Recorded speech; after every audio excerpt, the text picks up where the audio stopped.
Rahayu saudara-saudara sejiwa Tosan Aji Nusantara, jumpa lagi dengan saya Joko Supriyadi dari JS Collection. Pada tema tayangan ke-41 ini, izinkan saya sedikit mengajak saudara sejiwa untuk berbincang tentang Tosan Aji. Untuk itu temanya kita ambil adalah Tosan Aji Nusantara dan kearifan lokal. Untuk mengawali pembicaraan kali ini, mari kita lihat ada sebuah keris yang sangat cantik sekali bilahnya, warangkanya. Yang hitam itu bukan kayu, semua komponen hitam baik yang ada di handle, di peloknya maupun di gandarnya, semuanya adalah tanduk kerbau. Kita lihat belakangnya juga sama, berarti sisi depan, sisi belakang menunjukkan sesuatu hal yang luar biasa. Dihiasi dengan topengan pendok perak dan di situ ada banyak batu mulianya. Ketika kita melihat tentang rangka ini, akan timbul semacam sesuatu konklusi. Sepertinya ini keris Bali. Apa jadinya ketika kita buka? Ternyata ini memang keris Bali. Namun apa jadinya ketika pemahaman kita bahwa keris Bali yang kita pahami yang paling tua sebatas Bali era Mojopahit? Ya, akhirnya kita menganggap bahwa keris Bali yang tertua adalah Bali Mojopahit. Karena pemahaman kita itu, tanpa memperdulikan, misalnya ada seorang namanya Erlangga, anaknya Raja Udayana dari Bali, yang akhirnya kawin dengan putrinya Daramawangsa di tahun 1000-an, 1006 kawinnya, sehingga dia mendirikan kerajaan Kauripan.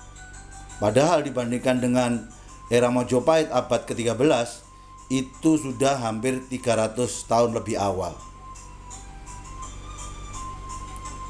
Tentunya pemahaman kita akan menjadi berbeda. Oh, berarti ada keris Bali yang sebelum Mojopahit.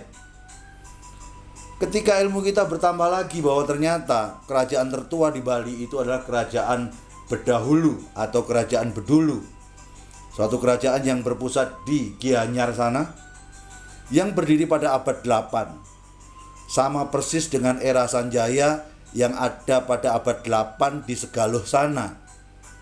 Sehingga sangat mungkin ada keris Bali di atas atau lebih tua dari Mojopahit. Dan ketepatan, ini satu-satunya keris Bali tertua yang saya miliki.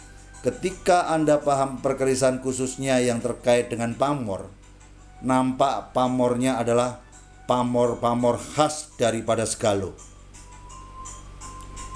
Jadi izinkan saya untuk menaguh keris ini adalah keris Bali dengan tangguh Bali era Segaluh, dengan pamor khasnya.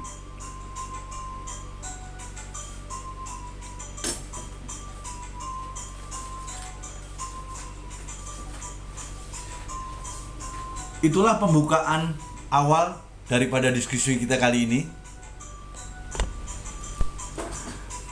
agar suasananya jadi berbeda. Seperti yang telah saya katakan berkali-kali, saya tidak tahu Anda yang capek yang mendengarkannya atau saya yang capek mengucapkannya. Dari apa yang saya yakini adalah belajar berkeris itu tidak ujungnya menjadikan kita seorang ahli. Tapi ketika kita belajar berkeris, diharapkan tumbuh rasa cinta kita terhadap Tosan Aji. Rasa cinta itu akhirnya diaktualisasi dengan memiliki Tosan Aji.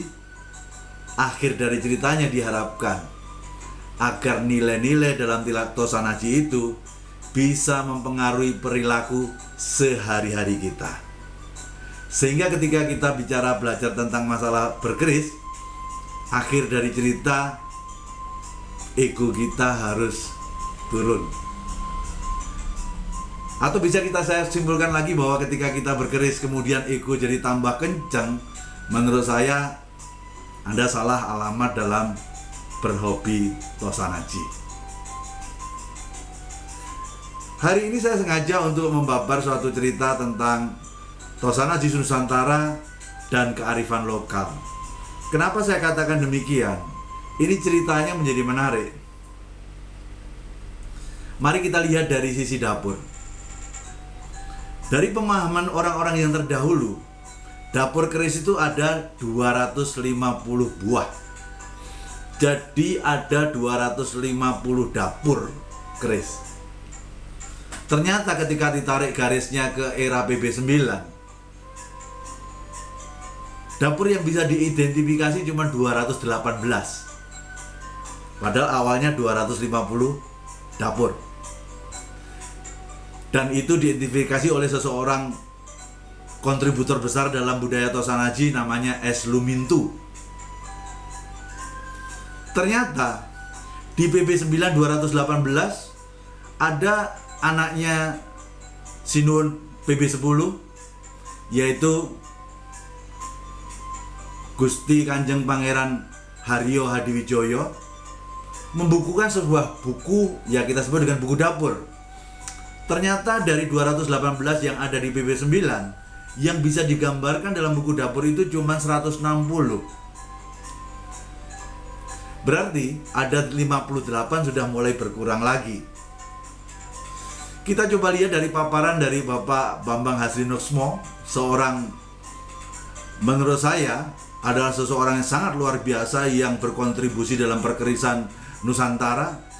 Dia memaparkan jumlah dapur itu ada 190 buah. Sekarang kita masuk yang lebih kita anggap saintifik. Berdasarkan Serat Centini, itu di babar keris itu adanya 145 buah. Namun menurut Serat Centini 145 buah itu yang dianggap masuk dalam pakem cuma 120 buah. Dan itu terdiri dari 40 buah keris lurus dan 80-nya adalah dalam bentuk lo. Sehingga dari sisi dapur ini, akhirnya kita harusnya cukup arif melihat tentang masalah cerita ini.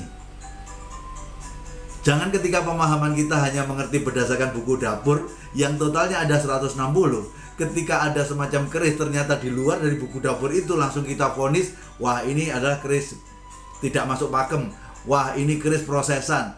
Kalau prosesan ya prosesan setelah prosesan, tapi kalau bukan prosesan, sangat mungkin bahwa keris itu adalah memang keris yang tidak teridentifikasi oleh buku dapur tadi, yang cuman hanya menggambarkan kepada kita 160 buah. Jadi jangan terlalu menyimpulkan terlalu cepat seolah kita menjadi orang yang sangat luar biasa, karena di dalam pemahaman Tosanaji seperti kayak langit, bahwa di atas langit ada langit yang lainnya. Itu bicara tentang masalah dapur. Belum lagi kita bicara masalah pamor. Ada 150 pamor, namun oleh Bapak Bambang Hasrinoksmo yang bisa diidentifikasikan hanya 114.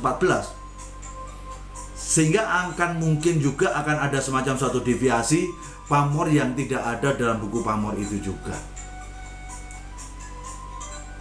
Mari kita tinjau sesuatu pemahaman ini berdasarkan pengalaman saya. Kalau Anda tahu ada keris lurus dengan kembang kacang, lambe gajahnya satu tanpa sogokan, di belakangnya ada greneng atau tanpa greneng, kalau Anda ke Madura, itu disebut sama, yaitu cuma satu, sepaner atau sempaner, boleh-boleh saja. Tetapi kalau Anda masuk ke Solo atau Yogyakarta, sepaner itu hanya keris yang seperti saya jelaskan tadi, hanya yang tanpa greneng. Kalau yang seperti sepaner menggunakan greneng itu disebut dengan tumenggung, dapur tumenggung.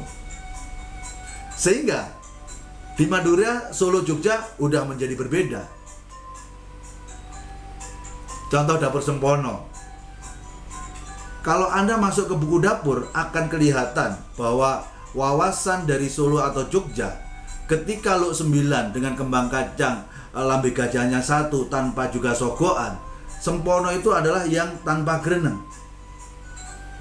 Ketika menggunakan greneng pakai nama yang lain. Tapi kalau Anda ke Cirebon, mau yang bergreneng atau tidak bergreneng, itu disebut Sempono semua. Hal yang sederhana saya ingin coba paparkan adalah Nogososro. Ada Nogososro Luk 11, ada Nogososro Luk 13. Jadi akhirnya kita juga bisa simpulkan bahwa bagaimana sikap kita dalam menghadapi perbedaan-perbedaan itu. Ingat, bagi saya perbedaan adalah sebuah keindahan. Jangan kita harus diseragamkan. Semuanya biarlah pada kita sendiri menilai kebenarannya yang sejati itu seperti apa. Belum lagi ketika kita bicara tentang masalah cara perawatan. Kalau Anda masuk ke Jawa, keris harus diputih dulu, baru kemudian setelah selesai diwarang. Dan kalau bisa keris itu jangan tersentuh tangan-tangan jahil ataupun di amplas atau apa whatever lah. Yang jelas biarlah keris itu menjadi original. Ketika diwarang, perbedaan besi dengan pamor dan bajanya kelihatan nyata. Itu gaya Jawa. Kalau Anda ke Bali, keris itu mesti akan disangkling seperti kayak di amplas menjadi licin. Saya pikir juga nggak salah pemahaman orang Bali. Ketika keris disangkling menjadi licin, banyak kotoran itu akan menjadi cepat lepas, sehingga menjadi lebih kuat tahan lama daya tahannya. Lain lagi kalau Anda menyeberang ke Makassar, ke Bugis sana. Keris yang sudah indah-indah dari Jawa yang kelihatan pamor, besi dan bajanya, di sana cuma ditompang pakai jeruk. Sehingga besi baja pamor itu kalau ditompang pakai jeruk semua jadi kelihatan putih. Nggak ada sesuatu kelihatan yang indahnya perbedaan pamor dengan besi itu. Namun bagi mereka itu yang paling benar. Sekali lagi, perbedaan itu indah. Dan sekali lagi, jangan terlalu memvonis Anda yang paling benar. Karena di atas langit masih ada langit. Kalau Anda nanti paham tentang masalah filosofi daripada keris, itu akan lain lagi ceritanya. Ketika Anda pemahamannya di Jawa, filosofi keris Anda bisa tangkap pada dapurnya apa, pamornya apa, itulah nilai filosofi daripada keris. Tapi kalau Anda lari ke Bali, nilai dari sebuah filosofi keris itu bukan ditentukan oleh dapur atau pamornya, lebih banyak karena ukuran. Di Bali ada yang menggunakan ukuran ibu jari. Jadi dari di atas gonjo tadi diukur dengan ibu jari 1, 2, 3 sampai terakhir. Ketika sampai terakhir, berapa jumlah ibu jari itu?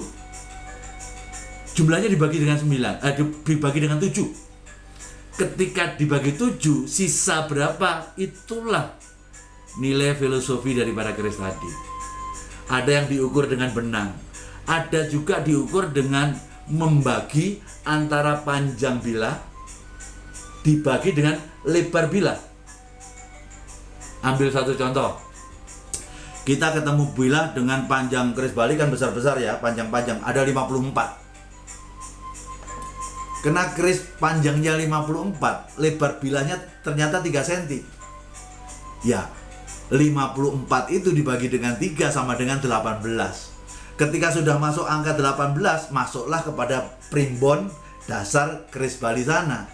Angka 18 itu masuk ke primbon Sasangka Parna. Nah, keris yang seperti itu filosofinya ditujukan untuk memperluas persahabatan dan untuk menjaga kerukunan dalam berumah tangga. Jadi mereka melihat filosofi dari sisi ukuran keris. Kalau di Jawa, dapur dan pamor. Sama halnya ketidaktahuan kita. Kita melihat yang namanya mando. Karena seringnya kita lihat mando dipakai untuk berperang, ya dipakai untuk nebas leher orang dan lain sebagainya, seolah-olah tidak ada mando yang tujuannya untuk pusaka. Padahal kalau Anda masuk ke Kalimantan sana, Anda akan mengetahui ada mando yang didedikasikan untuk sebuah pusaka. Bahkan hanya dipakai untuk upacara-upacara adat saja. Sehingga yang seperti itulah yang kita sebut sebagai pusaka, walaupun dalam bentuk mando. Belum lagi yang paling seru sekali yang sering kita bicarakan berhari-hari, yaitu menyangkut tentang masalah pemahaman esoterik. Ada yang percaya bahwa di dalam satu keris itu isinya kodam. Ada yang percaya dalam keris itu isinya doa. Buat saya, apalah arti perbedaan itu? Saya hanya ingin mengajak saudara-saudara sekalian, marilah kita belajar tentang bagaimana seperti kayak orang beragama.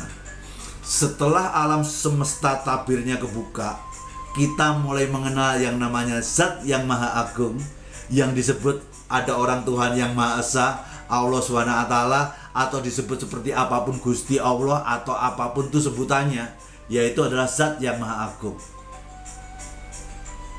Itu pun menimbulkan keyakinan yang berbeda. Akhirnya terbentuk agama A, B, C, D, E, dan lain sebagainya. Buat saya, kenapa harus menimbulkan sesuatu masalah perbedaan yang seperti itu? Makanya mari kita biasakan, perbedaan adalah sebuah keindahan. Sama juga, yang penting pokoknya kita paham Tosan Aji Nusantara itu adalah sebagai warisan luhur budaya bangsa yang kita harus junjung langit Nusantara ini melalui budaya Tosan Ajinya. Perkara Anda pemahamannya secara kearifan lokal, Anda percaya dengan gaya A, gaya B, gaya C, itu tidak perlu akhirnya mengatakan ini yang paling benar. Pokoknya di dalam keyakinan kita mengatakan ini paling benar, tapi dalam berinteraksi ya kita harus sama-sama saling toleransi satu sama lain.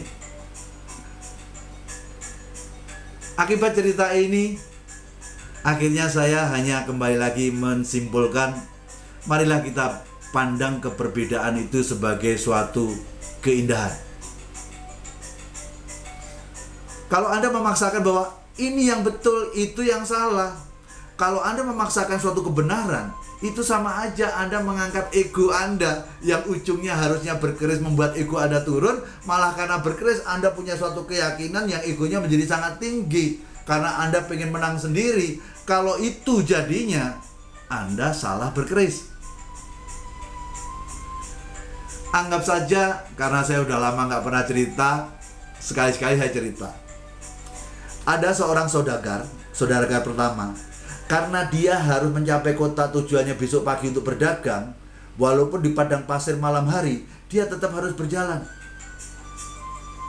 Dia naik onta, di malam-malam nggak jelas, akhirnya ontanya tersandung apa nggak jelas, akhirnya ontanya jatuh, ontanya lari, orang itu terjatuh daripada onta, dia bersedih karena nggak bisa nyampe kota selanjutnya esok pagi karena dia mau berdagang.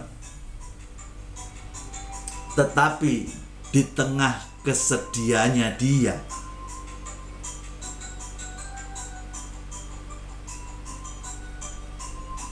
dia akhirnya mencoba melihat apa yang membuat onta saya itu jatuh.